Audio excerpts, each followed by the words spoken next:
No todos los momentos del día son iguales. El día se divide en 4 partes principales.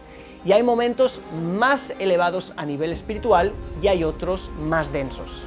Hay horas óptimas para meditar y orar y hay horas que son menos óptimas. Horas para trabajar y horas que son menos óptimas. Lo mismo con dormir. Horas que son mejores para dormir y horas en las que no deberías estar durmiendo. La vida es mucho más fácil cuando fluimos con la corriente, cuando sabemos aprovechar los vientos favorables que nos llevan a puerto y dejamos de correr contra la corriente. Pero nadar contra corriente es mucho más difícil, quizás llegues, pero estarás malgastando muchísima energía innecesaria y llegarás cansado o cansada. Y esa energía la necesitas para construir, para hacer de tu vida una vida llena de abundancia espiritual, llena de dádiva, llena de propósito. Y no solamente para no estar mal, lo que llamamos sobrevivir, co-crear y no sobrevivir. La información que vas a recibir puede ser muy transformadora, pero necesitamos tener cuidado. Y aquí vienen 2 advertencias. Número 1, lo que voy a decirte hoy depende del diferente tipo de almas, diferentes tipos de personas. Te voy a hablar de horas que son óptimas, pero hay horas que son más óptimas para un alma y hay horas que son más óptimas para otra.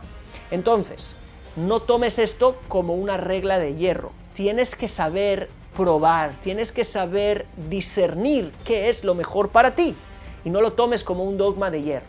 Número 2, esto supone, la información que viene aquí, supone que debe ayudarnos. El agua debería ayudarnos, pero también puede ahogarnos.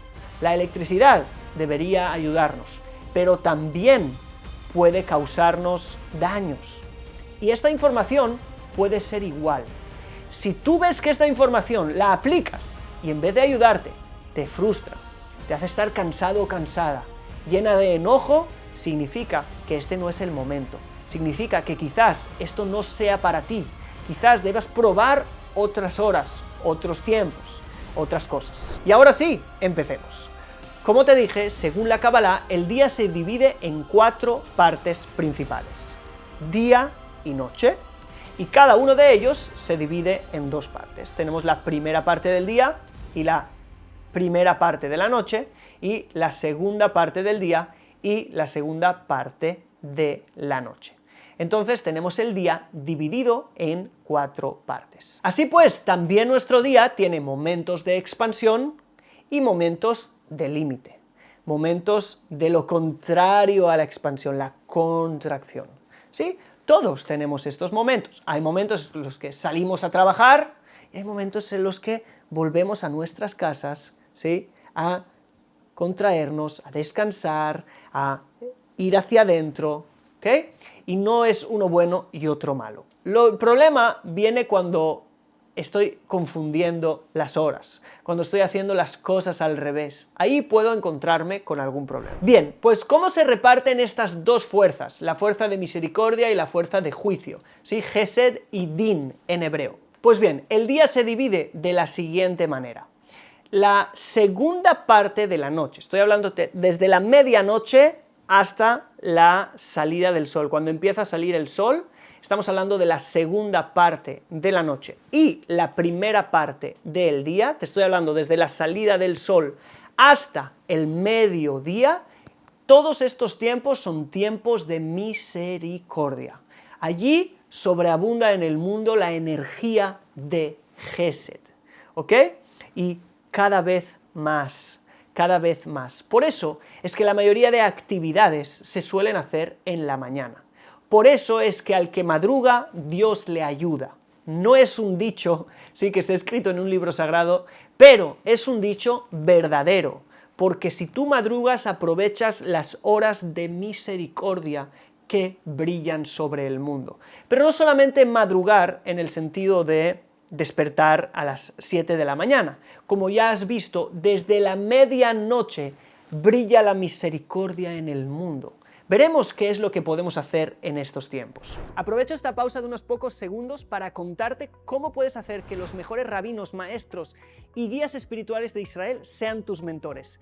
Y es haciendo clic aquí abajo, informándote más acerca de la Academia Co-Creadores, la academia de crecimiento personal y espiritual según la visión de la Kabbalah y el judaísmo más grande de Internet. Luego tenemos la segunda parte del día, después del mediodía, donde ahí empieza el juicio a brillar, y después, cuando el sol cae y viene la noche, la primera parte de la noche es la parte más densa, la parte con más juicio, la parte con más energía pesada. Por eso es que normalmente estas son las horas que las personas llegan a su casa para empezar a dormir. Ahora tenemos la electricidad y está todo un poco cambiado, pero antes todas las personas, el movimiento natural de los seres humanos era cuando caía el sol, se iban a sus casas a protegerse. La energía en estos tiempos es mucho más densa. A partir de ahí podemos entender por qué, según la Kabbalah, es tan importante madrugar. Sí, ir a dormir temprano y levantarse lo más temprano posible. Hay de los grandes cabalistas que se levantan a la medianoche. Se van a dormir cuando se va el sol y se levantan a la medianoche. Están toda la noche aprovechando esos momentos de luz y luego, en la mañana, aprovechan su día, y es más, cuando quieren descansar, es más en la segunda parte del día, ¿ok? Pero ellos ya llevan aprovechando todas las mejores horas del día. Yo sé que esto es muy difícil, esto es algo que ni siquiera yo hago, así que no te recomiendo que lo intentes en la primera. Yo llevo muchos años con estos conceptos y aún no he conseguido llegar ahí.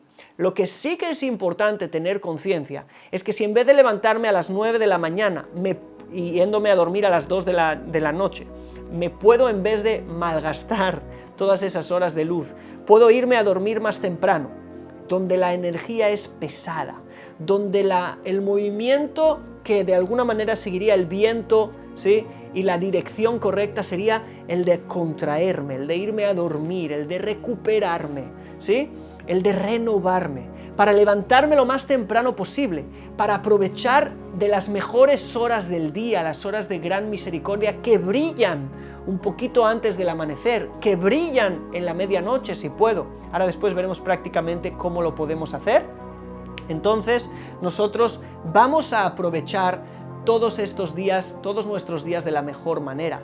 Te levantas temprano, ves cómo el sol va saliendo, haces el trabajo espiritual que debes hacer, después hablaremos de él, te vas y empiezas tu día de una manera completamente distinta.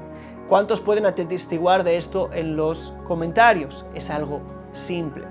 Ahora, si ya me levanté tarde, ya mi día empieza a las 10 de la mañana, ya todo va mal, ya todo va al revés.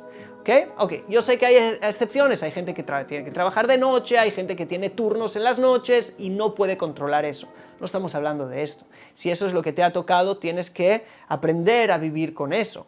Pero, si puedes elegir, te recomiendo que elijas. Ahora, hay un punto muy importante. Según el Zohar, uno de los momentos más importantes del día es Hatzot. Hatzot es la medianoche, pero la medianoche, según la tradición judía, no son las 0000, no son las 12 del mediodía y las 12 de la noche. Es una hora que hay que aprender a calcular. Y hay dos maneras de calcular el punto de Hatzot, el punto del mediodía. Uno es justo cuando el sol está en la cabeza de las personas, ¿sí? Justo allí tenemos el mediodía. Y 12 horas después tendremos la medianoche. Digamos, si el sol está sobre la cabeza de las personas en el lugar donde te encuentras a las 12:30 del mediodía, pues las 12:30 del mediodía es Hatzot. Y 12 horas después, las 12:30 de la noche, es la medianoche. Ahora me vas a decir, ¿pero cómo calculo cuando el sol está sobre la cabeza de las personas? Es muy difícil. Bien, pues ya tenemos un cálculo meteorológico que podemos hacer, que no hace falta que nosotros hagamos, que ya lo han hecho por nosotros diferentes calendarios de horas de la ley judía. Para eso solo tienes que entrar en Google y poner Hatzot, tal como lo tienes escrito ahí en pantalla, en República Dominicana, en Ciudad de México, en Jerusalén, en Barcelona, en Madrid, en cualquier ciudad del mundo, y te va a aparecer una página, puede ser la página de Chabad Lubavitch, por ejemplo, con una lista de horas. Allí busca el mediodía o Hatzot, y después puedes buscar también la medianoche y lo vas a encontrar cuál es esa hora en tu país. El Zohar dice que Hatzot es uno de los puntos más importantes del día. Y ya sé que en otro video te dije que el punto más importante es antes de que salga la luz del sol, el alba. Pero déjame hablarte de eso después. Pero el Arizal, Rabbi Yitzhak Luria Ashkenazi, dice que en el momento de Hatzot, los justos en el paraíso estudian la Torá, y que las almas de los justos aquí en este mundo pueden en ese momento estudiar con ellas. Si nosotros, en vez de dormir, nos levantamos a esa hora para también hacer el trabajo espiritual, nos estamos alineando con lo que sucede en los mundos superiores. Y eso va a hacer que nuestro estudio a esas horas esté en otro nivel, que nuestras oraciones en esas horas estén en otro nivel, que nuestro trabajo espiritual en esas horas esté en otro nivel. Yo puedo decirte que durante mucho tiempo estudié después de Hatzot, que todo lo que yo estudié en esas horas no se me olvida de la mente, es parte de mi ser y lo pude asimilar en otro nivel. ¿Por qué? Porque en ese momento estaba alineado, haciendo las cosas de la mejor manera según este prisma. Pero aún nos queda comprender la esencia de este momento. Se nos dice que ese momento es un poco el traspaso entre el juicio más grande y el comienzo de la misericordia. Se dice que la presencia divina despierta y desea iluminar en el mundo a partir de esta hora. ¿Sí? Lo que llamamos la Malhut o la Shejinah, la presencia divina. Y allí es que ella de alguna manera clama, llora, desea completarse, desea revelarse en el mundo. Por eso es que este momento es, un momento óptimo de profunda reflexión y teshuvah. Quiero volver, quiero completarme, alineándome así a la presencia divina que desea revelarse en el mundo. Número 2, es un momento ideal para meditar. 3, un momento ideal para orar y decir salmos. 4, un momento ideal para estudiar la Torá, sobre todo los secretos de la Torá, porque esa es la presencia divina que quiere revelarse a través de los secretos. En la tradición judía hay algo que decimos que se llama el Tikkun Hatzot. Son diferentes salmos que se dicen, ¿ok? Pero a nivel universal lo que creo que puede servir es usar esas horas para hacer el trabajo espiritual al cual ya estamos acostumbrados. Ahora, ¿qué pasa si yo no pude levantarme en Hatzot? Ya perdí todo. Pues bien, la verdad es que todas las horas entre la medianoche y la salida del sol, ¿sí? Cosa que también podrás ver cuándo es en el calendario que te enseñé a buscar antes, todas esas horas son horas buenas. Pero claro, lo mejor es que en el punto de comienzo y en el punto final estemos ahí presentes. Ahora, soy consciente de la gran dificultad de estar en las dos. Por eso es que te dejo varias opciones de qué se suele hacer personas que están en este mundo de la espiritualidad judía, cómo lo suelen hacer. Número 1, lo mejor, lo óptimo. Despertar, ¿sí?, antes de la medianoche y estar toda la noche hasta el amanecer. Eso es solo para gente muy pro, ¿sí? Gente que está viviendo solamente para eso, gente que tiene el día después para descansar. Esto es muy complicado, no lo recomiendo, obviamente si hay alguien así, pero no lo recomiendo. Número 2 es también despertar en la medianoche, ¿sí?, o dormir solamente un poquito antes y dormir en el medio, es decir, desperté, hice mi trabajo espiritual, me voy a dormir y me vuelvo a levantar antes de la salida del sol. Claro que eso también es muy difícil porque hay muy pocas horas entre los dos, sobre todo en algunos países que debe haber muy pocas horas. Lo que se suele hacer, opción número 3, es elegir una de las dos. Y eso es lo que te decía que es según las almas. Hay almas más conectadas con la medianoche y hay almas más conectadas con el alba, con la salida del sol. Y esto es lo más recomendable. ¿Quieres elegir una de las dos? Lo que puedes hacer es empezar con el punto de la medianoche y ahí hacer tu trabajo espiritual, o el despertarte temprano y en el alba. Yo recomiendo esta segunda. Despertar temprano es siempre mejor. El tema de Hatzot es un tema muy complicado. Otro tema es qué pasa si me quedo despierto, no me voy a dormir, no me levanto en la medianoche. Bien, pues ahí se pierde un poquito el propósito, aunque se puede hacer y conozco mucha gente que lo hace. Entonces perdemos el sueño en la primera parte de la noche, que ya te expliqué que es el más sanador, el que renueva, y según la Kabbalah es probable que el alma no se renueva si no dormimos antes de la medianoche. El punto para mí es, no te vayas a dormir a las 11, a las 12, ¿sí? y Hatzot es a las 12:30, y te levantes a las 7, mientras que la salida del sol es a las 5 y pierdas las 2. Intenta buscar una, los tiempos son importantes. Y de aquí te digo, yo también elijo una y muchas veces no puedo estar en las dos. Está bien, estamos en un progreso, no estamos en algo que nos tenemos que obsesionar. Pero para mí lo más importante es que entiendas a nivel general las energías del día para que las sepas aprovechar. Y ahora es tu turno. Comentario. ¿Qué vas a aprovechar de este video? Tomando responsabilidad, no queriendo ir demasiado y tampoco demasiado poco. ¿Qué sí vas a aprovechar y qué vas a aplicar en tu día a día? Espero leer tu comentario. Y si te ha gustado el video, déjame like, suscríbete al canal y nosotros nos veremos en el próximo. Un saludo, shalom.